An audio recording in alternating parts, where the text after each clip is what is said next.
존 파이퍼가 쓴 책 중에 최고의 기쁨을 맛보라 하는 책이 있습니다. 그 책이 말하고 있는 주제는 이렇습니다. 같이 한번 읽어볼까요?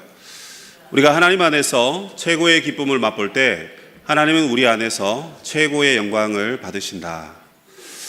저 문구를 그냥 대충 흘겨보시면 이렇습니다. 내가 정말 기쁠 때 하나님이 그런 나를 보시면서 영광을 나타내신다, 그 얘기입니다. 그래서 우리는 각자 여러분 기쁨을 위해서 여러 가지 일을 합니다. 먼저는 여러분 내가 기뻐야 되니까 배가 고프면 많은 음식을 찾습니다. 그래서 음식을 많이 먹겠죠. 그리고 일하시는 분들은 이 일을 어떻게 하든지 끝내야 됩니다. 그러면 내가 기쁘죠. 이게 일을 완수함으로써 내가 기쁘기 때문에 이게 또한 하나님께 영광이 된다고 합니다. 또한 너무 지친 사람은 여러분 충분히 휴식을 취하면 됩니다. 일을 너무 많이 하니까 또 사람이 좀 쉬어야 됩니다. 그래서 푹 쉬다 보면 절로 여러분 기쁨이 솟아난답니다. 그러면 그 휴식 때문에 내가 기쁘고, 그럼 내가 기쁘니까 하나님께 영광이 된다. 이런 공식이 성립이 되는 것입니다. 뿐만 아니라 여러분 우리의 무료한 삶을 좀 더 윤택하게 하려면 여행을 가기도 합니다. 그래서 내가 기뻐할 수 있습니다. 어쨌든 여러분들이 기쁜 그 무엇을 찾아가시면 됩니다. 그래서 그 기쁜 것을 하면 됩니다. 우울증이 오셨다고요?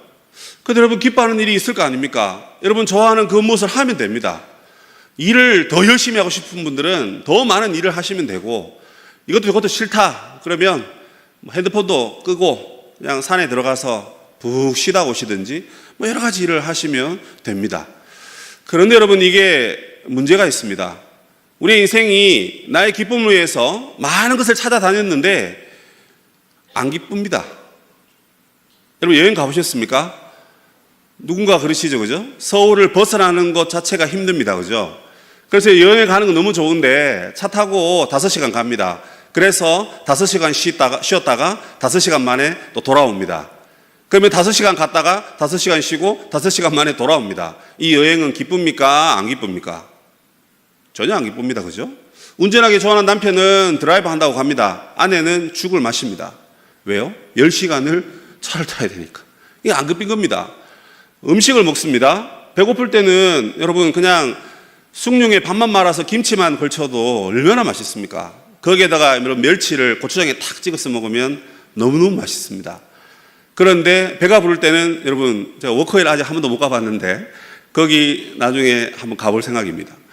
배가 부를 때 여러분 거기 가면 10만 원짜리 아니라 20만 원짜리 먹어도 여러분 그게 물립니다.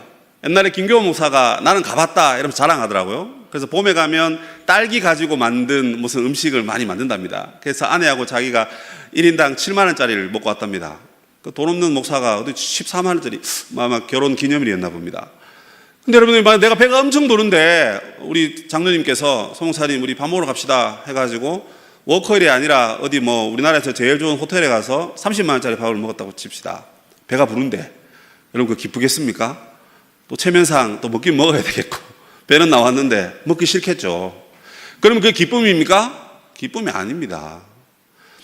이처럼 여러분 우리가 우리 기쁨을 열심히 추구하지만 우리 기쁨에는 이게 한계가 있기 마련입니다. 그리고 그 기쁨이 어느 정도 채워지면 더 놀라운 자극이 우리에게 주어지지 않으면 안 기쁜 거예요. 제가 처음 저희 아내를 만났을 때 정말 기뻤습니다. 야, 내가 이런 자매랑 결혼할 수 있다니 결혼 못할 줄 알았습니다. 근데 이제 너무 기쁜 거예요. 기꺼이 헌신하겠답니다. 그때 나이가 25이었고 저는 30이었습니다. 도둑놈 소리 많이 들었는데 정당하게 결혼한 건데도 이상하게 도둑놈이라는 소리를 들었습니다. 되게 기뻤습니다. 12년 됐습니다. 기쁩니다, 여전히. 근데 되게 기쁘지는 않는 것 같습니다. 이제 볼 꼴 못 볼 꼴 다 봤고 스타일 다 알고 한 번 되게 크게 한번 싸운 적이 있었어요. 그래서 제 동생이 막 저희 아내를 찾으러 다니고 막 난리를 친 다음에 어머나 싸우다가 이 여자는 나를 버리고 집 나갈 여자구나 해가지고 그 뒤로는 11년 동안 한 번도 싸운 적이 없습니다. 한 번도 싸운 적이 없어요. 싸운 적이 왜 없습니다. 그래서 기쁩니다. 그런데 되게 기쁘지는 않아요. 이게 바로 인생이 가지고 있는 여러분 한계성 때문에 그렇습니다. 그렇다면 여러분 우리는 우리의 기쁨을 추구하면 하나님이 영광 받으신다고 했는데 여러분 그 문구를 다시 한번 보시면 사실은 그 안에 앞에 수식어가 하나 있습니다. 그게 뭐죠? 한 번 더 띄워주실래요? 하나님 안에서 기쁠 때 이렇게 되어 있습니다. 맞죠? 자, 이제 눈을 크게 뜨시고 보십시오. 저걸 외우실 필요는 없습니다. 이해하시면 됩니다. 하나님 안에서 내가 최고의 기쁨을 맛볼 때 하나님은 우리를 통해서 최고의 영광을 받으신다는 겁니다. 이게 성경은 아니지만 파이퍼가 이 책에서 정말 엄청 강조하고 있는 부분입니다. 여러분 어떠십니까? 여러분 하나님 안에서 기뻐하고 계신가요? 그러면 하나님이 여러분을 통해 영광을 받으신답니다. 우리가 생각할 때 하나님께 영광을 돌려드리려면 적어도 전도 한 100명 정도 해야 됩니다. 1년에 11조를 한 돈 1,000만 원 해야 안 되겠습니까, 여러분? 그래야 하나님께 영광이 되죠. 그렇지 않나요? 우리 젊은 세력들은 아이를 적어도 한 5명은 낳아야 됩니다. 지금 신혼부부들은 잘 새겨 들으십시오. 그 정도 낳아야 하나님 영광 받으십니다. 그렇지 않나요? 아닙니다. 그죠? 전도 그렇게 못해도, 11조 그렇게 못해도, 아이를 그렇게 못 낳아도 우리가 하나님 안에서 하나님을 만나면 하나님이 나의 최고의 기쁨이라는 것을 알면 그게 여러분 하나님께 영광이 된다고 합니다. 그래서 파이퍼는 그 책에서 C.S. 루이스의 글을 인용하고 있습니다. 조금 길어서 역시나 여러분들에게 눈으로 보여드리겠습니다. 이 글에 의하면 이렇게 되어 있습니다. 한번 읽어보시죠. 만일 내 안에 이 세상의 어느 것으로도 만족할 수 없는 갈망이 존재한다면 그것은 내가 또 다른 세상을 위해 창조되었음을 나타내는 가장 확실한 설명이 될 것이다. 말이 어렵습니다. 쉽게 말하면 무슨 뜻입니까? 세상의 기쁨을 아무리 추구해도 한계가 있다는 것입니다. 그래서 나의 기쁨을 그 누구도 여러분 채워줄 수 없습니다. 그런데 그것이 내가 바로 이 세상의 기쁨을 위해서 지음받은 존재가 아니라 하나님을 만나서 기뻐해야 할 존재라는 사실을 증명한다는 것입니다. 여러분. 이번 주에 여러분 뭐 맛있는 거 드셨습니까? 고기 드셨습니까? 저희도 어제 가족들이랑 난생 처음 집에서 고기를 한번 구웠습니다. 결론은 다시는 굽지 말아야 되겠다 하는 생각을 했습니다. 고기를 사러 가는 날 기뻤습니다. 자그마치 5만 원치나 샀거든요. 너무 기쁘게 사고 했는데 다 구워 먹고 나니까 배가 부르죠. 기름을 여러분 닦아내야 되죠. 정리해야 되죠. 집안의 냄새가 아직 빠지질 않습니다. 이 기쁨이라는 것도 역시나 고기 사러 갈 때 그리고 젓가락으로 한 3점 먹을 때 기뻤습니다. 그 뒤로는 배가 나오고요. 소화가 안 되고요. 정리를 해야 되고요. 냄새가 나고요. 그렇습니다. 그래서 세상의 기쁨은 결국 우리를 만족하게 할 수 없고 하나님만이 오직 예수 그리스도만이 저와 여러분의 유일한 기쁨이다 하는 사실을 이 작은 사실을 통해서도 알 수 있다는 것입니다. 저는 오늘 이 본문을 통해서 바로 세상에 가장 유일하고 완전하고 최상의 기쁨을 누린 사람이 있는데 그 사람이 누구냐면 바로 바울입니다. 그 바울이 우리에게 소개하고 있는 정말 소중하고 필요한 기쁨, 그게 뭐냐? 그게 바로 예수님입니다. 그래서 예수님 만나면 내가 이렇게 기쁘고 예수 안에 살면 이렇게 행복하고 즐겁다 하는 그 사실을 바울이 설명하고 있습니다. 여러분 어느 정도인가요? 바로 이렇게 말하죠. 내가 전에도 그랬고 그리고 지금도 이러기를 바라는데 내가 살든지 죽든지 내 몸에서 누가요? 그리스도가 어떻게 해요? 존귀하게 하려 한다. 여러분 잘 생각해 보십시오. 내가 살든지 죽든지 뭘 말하는 겁니까? 내가 살아있어도 그렇고 죽어서도 그렇단 말입니다. 내가 어떤 형편에 있든지 내 삶을 통해서 예수 이름만 존귀하게 되길 바란다. 여러분 그걸 말하고 있습니다. 그건 뭘 말하는 거죠? 바울의 유일한 기쁨은 누구냐면 바로 예수님이었다는 사실입니다. 오직 예수님 여러분, 내가 죽어도 상관없다. 내가 죽더라도 나의 죽음을 통해서 예수님을 향한 나의 기쁨이, 나의 열정이 너희들에게 증거된다면 나는 지금 죽어도 괜찮다. 그렇게 말하고 있습니다. 여러분 이만큼 예수님 때문에 기뻐하는 사람이 세상에 또 누가 있겠습니까? 누가 했죠 여러분? 여기 있다 그래야죠 여러분. 나라고 그래야죠 나라고. 여러분 말이에요 여러분. 저 말고 여러분 그렇지 않습니까? 수요일마다 강의하러 오시는 목사님들이 한 번씩 당황하시죠. 이렇게 질문했는데 아무도 대답 안 하시니까 그 설교 잘하시는 이차수 목사님도 한번 된통 당하고 가셨잖아요. 저는 한 9년 10년 있다 보니까 전혀 이제 문제 안 삼는데 그렇습니다 여러분. 내가 예수 안에서 가장 기쁜 존재다. 이게 체면이 아니고 여러분 마술이 아니고요. 여러분 지금 그렇게 살고 계시는 존재들이라는 사실입니다. 그걸 제가 증명해 드리겠습니다. 세 가지를 가지고 증명해 드리겠습니다. 바울이 자기가 누리는 최고의 기쁨이 바로 예수 믿는 거고 예수님 안에서 최고의 기쁨을 누렸다는 사실입니다. 그럼 바울이 누렸던 예수 믿으면 누리는 최고의 기쁨이 무엇이었느냐? 세 가지 중에 첫 번째는 뭐냐면 바로 간구의 기쁨입니다. 한번 따라해 보시죠. 간구의 기쁨. 여러분 간구가 뭡니까? 간구? 말 그대로 간청하고 구하는 겁니다. 내가 왜 간청하고 구하죠? 나에게는 그것이 없기 때문에 그렇습니다. 그렇죠? 만약에 하나님 앞에 내가 물질을 주십시오라고 간청합니다. 그 이유는 무엇입니까? 돈이 이렇게 많은데 간청하는 것은 그건 좀 너무 심한 것 같고요. 안 주실 겁니다 아마. 그러면 너무 부족하고 없는데 또 선한 일에 쓰고 싶은데 자녀 교육에 쓰고 싶은데 나의 치료에 쓰고 싶은데 없는 거예요. 그래서 하나님 앞에 기도한다 그러죠. 근데 좀 더 자세한 말로 간청한다 그랬습니다. 바울이 여러분 간청하는 사람이었습니다. 그런데 그것을 자기는 감사함으로 하고 그 다음에 내가 너희를 위하여 간구하는데 기쁨으로 간구했다라고 했습니다. 여기서 여러분이 감사하며라는 의미와 그 다음에 동사는 여러분 간구입니다. 간구. 기도하는 거예요. 그런데 어떤 마음으로 하냐면 감사하는 마음으로 그리고 기쁘게 하는 겁니다. 바울이 여러분 감사할 형편이 아닙니다. 지금. 왜 그렇습니까? 로마에 가서 2년 동안 가택연금하는 가운데 군사 한 명이 지키고 있었고요. 그러나 하나님 나라의 일을 열심히 전했다고 사도행전 28장은 말합니다. 근데 2년이 지나고 풀려나고 그 다음 자유롭게 복음을 전했는데 또 잡혔습니다. 그래서 로마의 감옥에 갇혀 있습니다. 갇혀 있는데 그는 하나님께 감사하다 그랬습니다. 이 정상이 아닙니다. 왜 그렇죠? 예수 믿는 기쁨. 이제 제가 질문하는 답에 여러분 모든 답은 이겁니다. 예수 믿는 기쁨이 바울에게 있었기 때문에 그렇습니다. 왜 그렇죠? 예수 믿는 기쁨이 바울에게 있었기 때문에 그렇습니다. 그래서 그는 간구하는데 감사와 기쁨으로 간구하면서 그 마음의 기쁨을 여러분 표현하고 있습니다. 그리고 그러면 간구하는데 누구에게 간구합니까? 성경에 보면 나의 하나님께 간구합니다. 이거 뭘 말하는 겁니까? 자기가 고통 가운데 있고 슬픔 가운데 있을 때 나의 하나님 이렇게 부르는 겁니다. 여러분 이 하나님이 그의 하나님이고 교회의 하나님이 아니라 온 세상의 하나님이 아니라 나의 하나님이라는 것입니다. 내가 비록 고통 가운데 있지만 갇혀 있지만 하나님은 나와 함께 하신다라는 의지를 갖고 있는 것입니다. 그래서 하나님 앞에 감사할 수 있는 거고요. 그래서 하나님 앞에 기쁨으로 간구하고 있습니다. 간구의 대상은 누굽니까? 성경에 보시면 너희 모든 사람이라고 했습니다. 그 모든 사람이 누군가요? 바로 빌립보 교회의 성도들입니다. 여러분 우리가 누군가를 기도해 줄 때는 꼭 나에게 이로운 사람, 내가 좋아하는 사람 또는 내가 잘 아는 사람을 위해서 기도하기 마련입니다. 우리의 교제 폭이 그렇게 넓지 않기 때문이죠. 그러나 바울은 여러분 모든 성도를 위하여서 내가 간구한다 그랬습니다. 내가 생각만 해도 너무 감사한데 그런 너희들을 위해서 간구하는 게 기쁨이라고 그랬습니다. 바울이 여러분 특히 기도를 많이 강조합니다. 빌립보서뿐만 아닙니다. 골로새서에서도 기도를 강조합니다. 바울이 어디에 있다고요? 감옥에 있습니다. 뭐합니까? 감옥에서 그냥 갇혀 있습니다. 홀로 갇혀 있습니다.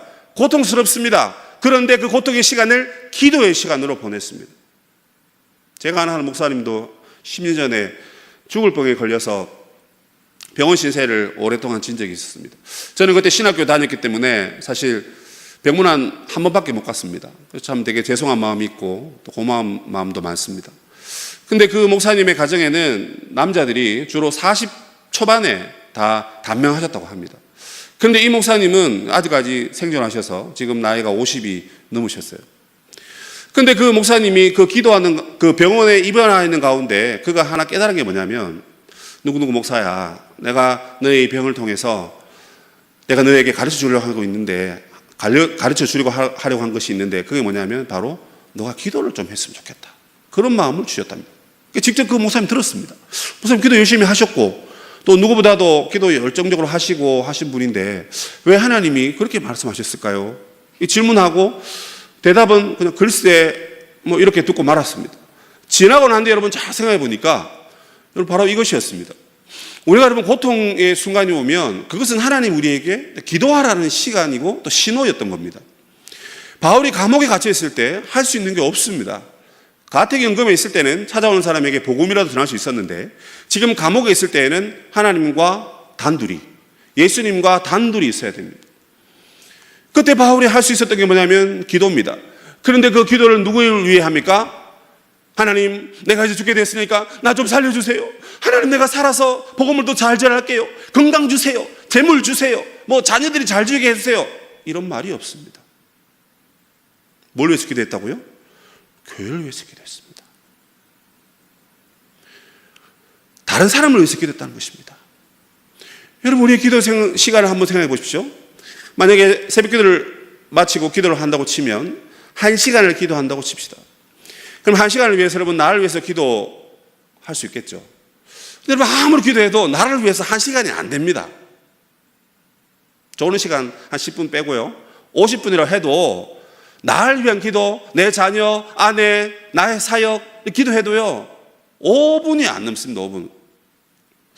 똑같은 기도를 계속 하니까 그런가, 하나님 뭐 급할 때는 아시지요?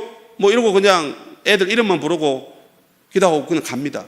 그 나머지는요 쭉 생각합니다. 우리 교회의 제일 큰 어른이신 담임 목사님부터 시작해서 담임 목사님, 사모님, 뭐 그리고 그다음에 거기 아들, 그리고 장로님, 뭐 순서는 잘 기억 못하지만 장로님 중에 제일 나이 많으신 분, 뭐 원로 장로님, 뭐 쭉 해서 내려옵니다.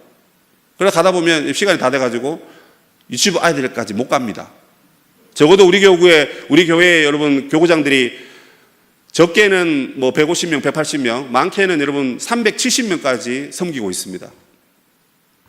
그 370명을 다 기억은 못 하시겠지만 적어도 100명은 또 오를 겁니다, 여러분. 100명의 기도 제목도 다 못 외우겠지만 적어도 얼굴 보면 여러분 견적이 나오지 않습니까? 저 집에는 무슨 기도가 필요하고 이 집에는 무슨 기도가 필요하고, 아이고 우리 관리 집사님 집에는 애가 군대 갔는데 아이고 잘 지내야 되는데 뭐 이런 것부터 시작해서 별의별 걸 다 떠오릅니다.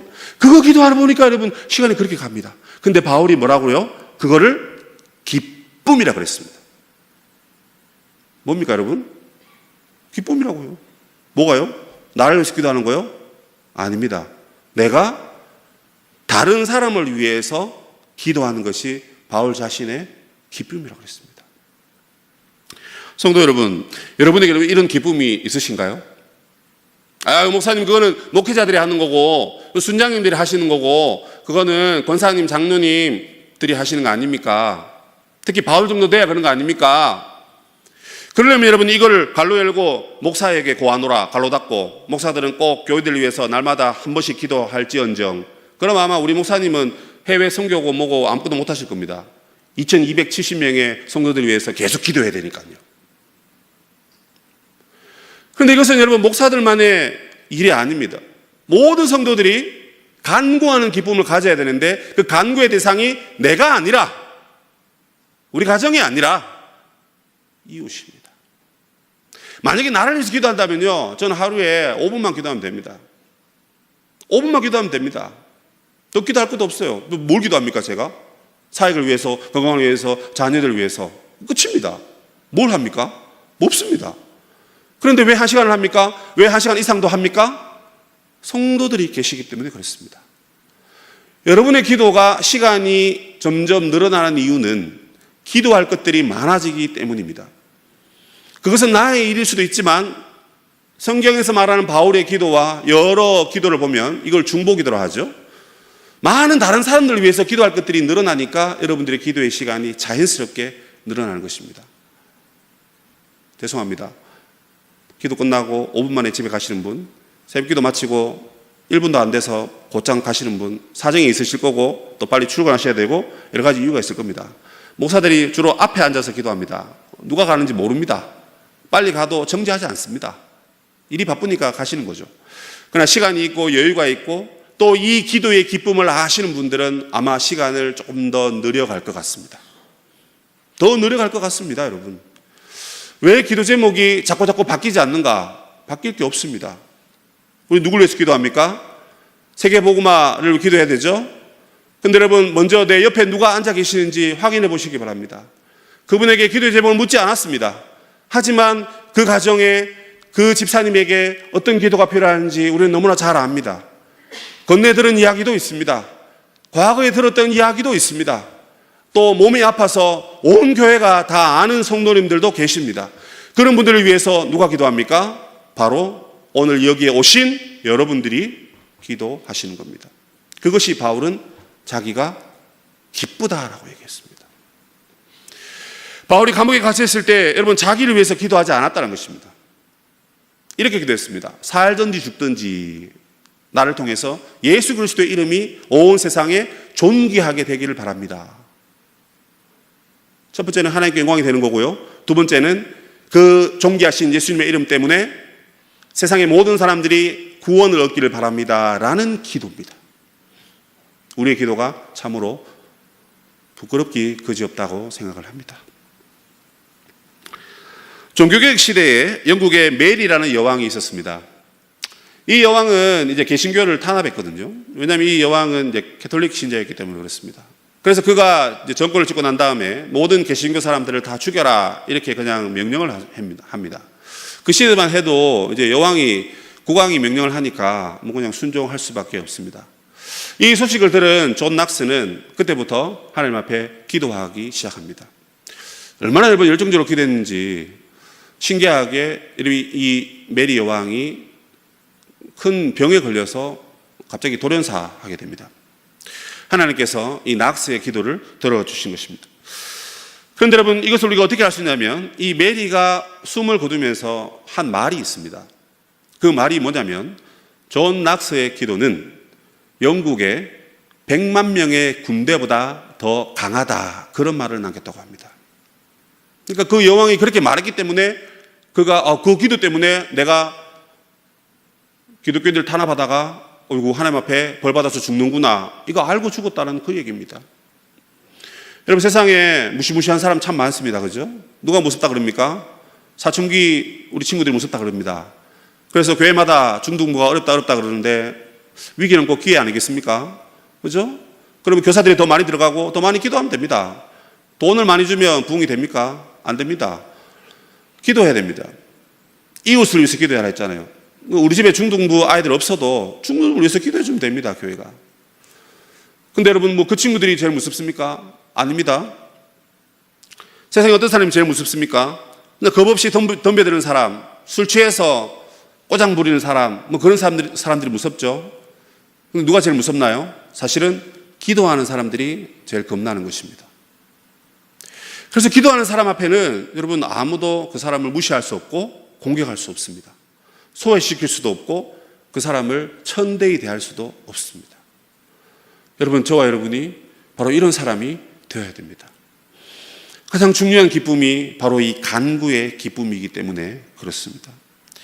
우리가 어떤 형편에 있든지 우리가 우리의 인생길 가는 가운데 승리하려면 여러분 이 간구의 기쁨을 회복해야 됩니다. 그래서 내가 기도하는데 그 기도 가운데 기쁨이 회복되면요 이게 자연스럽게 아까 그 공식을 생각해 보면 하나님께 영광이 된다는 사실입니다. 세상이 주는 그 기쁨은 한계가 있고 때문에 하나님이 주신 기쁨을 누려야 되는데 바로 그것이 간구의 기쁨이라고 그랬습니다. 하나님 나는 이렇게 약하니까 목마른 사슴이 신의 찾듯 내가 이렇게 간구합니다. 하나님 나는 부족합니다. 나는 없습니다. 나는 무능합니다. 그러니까 하나님이 도와주세요. 그러니까 하나님이 책임져 주세요. 내 문제를 하나님께 넘기는 겁니다. 하나님께 맡기는 겁니다. 하나님께서 해결해 달라고 하나님을 초청하는 겁니다. 그래서 기도해서 내가 능력받아서 내가 해결하는 게 아니에요. 오할레스비라는 그 유명한 신학자의 책에 의하면 여러분 기도라는 것이 하나님께 이 모든 걸 내어 맡긴다는 것이랍니다. 하나님께 맡겨가지고 하나님이 해결하시도록 하는 것이지 내가 능력받아서 내가 어떻게 해보겠다 그러면 한쪽으로는 기도하고 한쪽으로는 머리를 굴리게 됩니다. 그게 아니라는 겁니다. 충분히 하나님께서 내 자리에 오셔서 내가 해야 할 일을 하나님이 대신 하시도록 그것을 떠맡기는 것이 기도라는 것입니다. 그래서 여러분 그 기도는 기도가 난 다음에 마음 편안합니다. 왜 그렇죠? 내가 해야 할 일이 없어졌기 때문에 그렇습니다. 이제 그건 하나님이 하시기 때문에 하나님께 맡기면 되기 때문에 나는 이제 마음이 편안한 것입니다. 기도하러 들어갈 때는 아이고 어떡할까 했는데 기도하고 나고 난 뒤에는 하나님이 함께 하신다니까 나는 이제 기다리면 되겠군. 그런 확신과 신뢰의 참 마음으로 그 자리를 여러분 떠나게 되는 것입니다. 성도 여러분, 지금까지 우리는 어쩌면 예수님의 이름으로 아무것도 구하지 않았을 수도 있습니다. 그리고 그 기쁨의 간구의 기쁨을 여러분 못 누렸을 수도 있습니다. 그래서 요한복음에서 예수님이 이렇게 말씀하십니다. 지금까지 너희가 내 이름으로 아무것도 구하지 아니하였으나 구하라 그리하면 받으리니 너희 기쁨이 충만하니라. 여러분 이게 참 재미지 않습니까? 지금까지 내 이름으로 아무것도 하지 않았지 않냐. 그런데 이제는 내 이름으로 구해라. 그러면 내가 응답하겠다 하지 않으시고 너희 기쁨이 충만하다고 그랬습니다. 근데 여러분, 이게 결과를 말하는 게 아니고 구하는 것을 말하고 있는 것입니다. 그 구하라, 그리하면 기쁨이 충만하다. 결과적으로도 기쁨이 충만합니다. 그런데 그 구하는 것 자체가 우리에게 하나님의 기쁨이 된다는 겁니다. 여러분, 우리 가운데 기쁨이 없습니다. 쓸데없이 그냥 웃고 다니면 이상하지 않습니까? 뭔가 기쁜 게 있어야 되죠. 깨달았습니다. 우리가 심란할 때 뭐 해야 됩니까? 기쁨을 회복해야 됩니다. 먹으면 되고 놀면 되고 쉬면 됩니까? 그래도 됩니다. 그러나 우리는 하나님 앞에 간구의 기쁨을 회복할 때 진정한 기쁨이 여러분 우리 가운데 샘솟아난다는 것입니다. 바울이 여러분 그것을 우리에게 가르쳐주고 있습니다. 자기 자신을 여러분 불쌍히 여기지 않았습니다. 자존감이 낮은 사람의 공통적인 특징이 이거랍니다. 자기를 불쌍히 여긴답니다. 남이 나를 불쌍히 여기주는 게 아니고 내가 내 스스로 나는 왜 이렇게 불쌍하지? 이렇게 생각한답니다. 근데 기도하는 사람은 하나님의 은혜로 충만해서 내 안에 예수의 기쁨이 충만하기 때문에 전혀 나를 불쌍히 여기지 않습니다. 그게 여러분 오늘 바울입니다. 자기 형편을 말하면서 불쌍히 여겨달라고 구걸하지도 않습니다. 오히려 담대하게 교회를 위해서 힘차게 간구하고 있다는 사실이죠. 그 간구가 바로 그의 기쁨이 되었고, 그래서 빌립보서에서는 약 한 15번에 걸쳐서 기쁨을 강조합니다. 전체 구절이 104구절입니다. 104개의 구절 가운데 15번 이상 기뻐하라, 기뻐하라, 주 안에서 기뻐하라, 그 얘기를 계속 강조합니다. 갇혀있는데 뭐가 기쁩니까, 여러분? 속박되어 있는데 뭐가 기쁩니까? 그런데도 바울이 기뻐하라 그럽니다. 항상 기뻐하라, 쉬지 말고 기도하라, 범사에 감사하라. 그 말과 같은 의미를 저와 여러분에게 해주고 계시는 것입니다. 무더운 더위도 떠나가고 이제 선선하고 아주 좋은 계절이 왔습니다. 조금 있으면 좀 더 추워지겠죠. 계절이야 어쨌든 간에 저와 여러분은 예수 믿는 기쁨을 여러분 회복해야 됩니다. 세상이 주는 기쁨이 없기 때문에 그렇습니다. 예수 믿는 기쁨의 회복은 무엇이냐? 바로 간구의 기쁨이 회복되는 것입니다. 아마 여러분 이 설교는 어쩌면 여기 오신 여러분들을 위한 설교가 아닐 수도 있습니다. 그 기쁨을 아니까 지금 여기 앉아 계시는 거잖아요. 그죠? 근데 이 자리를 사모하지만 못 오신 분들도 계시고 또 심지어는 그것을 모르는 분들도 아마 계시리라고 생각합니다. 어찌되었든 그들과 우리는 한 몸이고 예수 그리스도의 공동체입니다. 그렇다면 저와 여러분이 그 기쁨을 회복하여 우리의 이웃에게 기도의 기쁨을 여러분 전수해 줘야 됩니다. 신앙은 위에서 아래로입니다. 먼저 믿은 자가 여러분 무조건 밑으로 아래로 전수해야 됩니다. 내가 나이가 젊더라도 먼저 믿었으면 여러분 나이가 드셨더라도 늦게라도 예수 믿으셨으면 전수 받아야 됩니다. 그래서 같이 기도해야 됩니다. 손을 붙들고 기도합니다. 눈물을 흘리면서 기도합니다. 주여 하고 부르짖습니다. 주여라고 부르짖는 게 어색합니다. 하지만 여러분 우리 자신을 내려놓고 하나님만 만나고 하나님만 의지하여서 간구해야 됩니다. 그래야 여러분 우리의 삶 속에서 진정한 기쁨이 회복됩니다. 우리는 그냥 육체만 존재하는 것이 아니기 때문에 그렇습니다. 우리의 심령에 여러분 예수께서 살아계시고 그 예수께서 성령을 우리와 함께 하시니 우리가 기도할 때 우리의 영혼이 호흡할 때 진짜 우리가 살아나고 우리의 기쁨이 여러분 회복되는 것입니다. 인생의 문제와 영적인 어떤 아픔들 또 기타 등등 말할 수 없는 그 모든 슬픔들 어떻게 돌파합니까? 여러분 간구의 기쁨을 회복하셔야 됩니다. 골방에서 기도하십시오. 기도에 나와서 기도하십시오.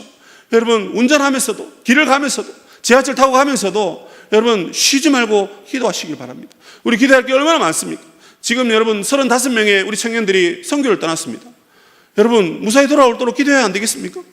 또 거기에서 여러분 선교사들에게 패기지지 않고 뭔가 예수 그리스도의 사랑하는 그 심장의 그 그리스도의 심장으로 여러분 그들을 위하여 기도하고 특송하고 율동하고 그렇게 섬기다가 와야 되지 않겠습니까? 그들이 아무리 잘해도 교회가 기도하지 않으면 돈만 쓰고 오는 겁니다, 여러분. 인당 120만 원, 130만 원, 여러분 그 돈도 모으기 힘든데 우리 청년들이 그 돈을 써가면서 몇천만 원을 써가면서 여러분 복음 전하고 오는데 우리가 기도 안 해서 되겠습니까? 우리가 모르는 자라 하더라도 우리가 모르는 청년이라도 우리가 기도해야 됩니다. 교회 어른이신 담임 목사님도 여러분 이렇게 2주 동안 자리를 비우시고 선교를 위해서 여러분 다가가시지 않습니까? 여러분 우리가 기도해야 됩니다. 기도의 기쁨을 여러분 회복하셔서 교회뿐만 아니라 여러분 개인적인 삶 속에서도 진정한 예수 믿는 기쁨이 회복되는 우리 모든 성도님 되시기를 주 예수님의 이름으로 축복합니다. 아멘.